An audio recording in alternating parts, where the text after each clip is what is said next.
Welcome to Barron Public Library's Friday Read Aloud.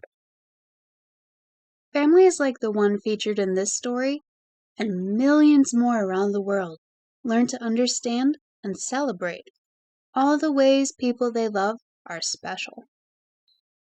My Sister, Daisy by Adria Karlsson, illustrated by Linus, Curci. I was still very small when you were born. You were scrunchy and tiny, and I loved you.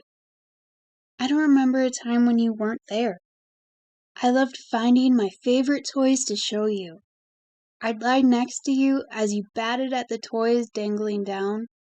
I'd giggle and be silly, grabbing at them too. You didn't know how to giggle yet, but you watched me. I knew you thought I was funny. I couldn't wait for us to play together. As you got bigger, I pushed you in our little wagon and helped you learn to eat. I loved to look at picture books with you, snuggled up under a blanket. We learned how to raise caterpillars into butterflies and how to pump our legs on the swings. I learned how to ride a bike. We were brothers and best friends. But then something changed. One day, the summer after you finished kindergarten, you told me you were a girl. I knew you wore dresses sometimes, but I thought it was because they were fun to twirl in. I knew you were friends with girls, but so was I. I knew you asked Mom to grow your hair long, but everyone knows long hair doesn't make someone a girl. Are you sure you're a girl? I asked. I have a friend who is a boy and a girl. They told us to use they and them. I'm sure. I'm a girl. I'll use she and her, you declared. Mom and Dad thought I was a boy when I was born, but they were wrong. I know who I am, and I know I'm a girl. Is it just playing with girls that makes you want to be called a girl? I asked. Nope, that's not it, you said. I don't want to be called a girl. I am a girl. I guess it made sense. I knew I was a boy. I didn't have to think about it. I figured it must be the same for you.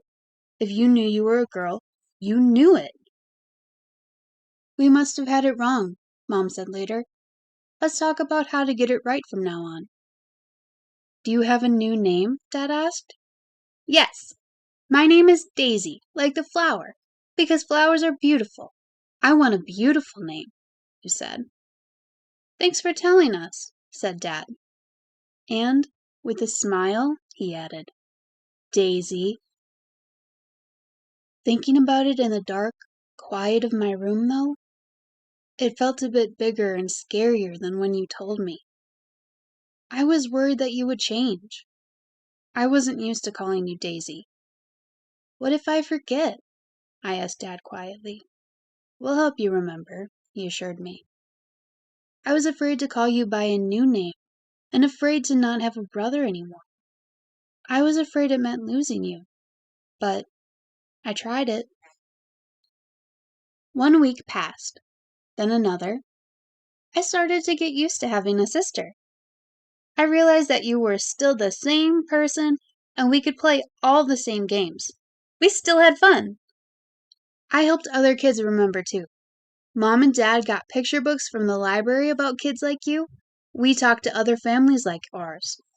I learned the word transgender. In the fall, we went back to school. Sometimes we joined the Rainbow Kids Lunch, which was fun. Some kids came from families with 2 moms or 2 dads. Some were transgender or had questions about their gender or identity. I met bigger kids who were transgender and more kids who weren't he or she. I was proud to be your big brother. I tried to always use she and her and sister and Daisy. Some days I didn't think about it at all. Some days I thought it was cool. But some days I felt frustrated with myself when I said the wrong name for you. Some days I felt jealous that you got new clothes and lots of attention Sometimes jealous and angry feel the same. But I wasn't angry with you. Daisy gets all the attention now, I'd sometimes tell Mom. I miss when she was my brother. But she's always been your sister, Mom would say. Daisy is the same person, and now we understand what to call her and who she is inside. Sometimes people may pay more attention to things that seem new, Dad added. But that won't last forever. People will accept Daisy as she is, and that special attention will fade. That helped me feel better, and they reminded me that I was special too. Sometimes I think back to the days when I thought you were my brother, but now I love you as my sister. We still ride bikes, play music, watch TV, and draw comics together. Now you're my sister Daisy, and you'll always be my best friend.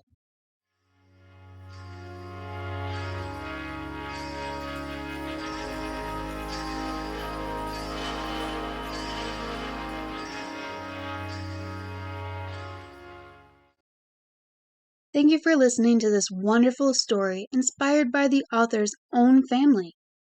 What did you learn from the family in this book? I hope this story encourages you to be the amazing, caring person you are. Be sure to check out Read for a Better World, a winter reading challenge on Beanstack. This challenge is sponsored by Learner Publishing Group to encourage readers of all ages to explore diversity, empathy, and action through literature. Until next time, this is Miss Amanda. Be sure to enjoy the magic of books and keep reading.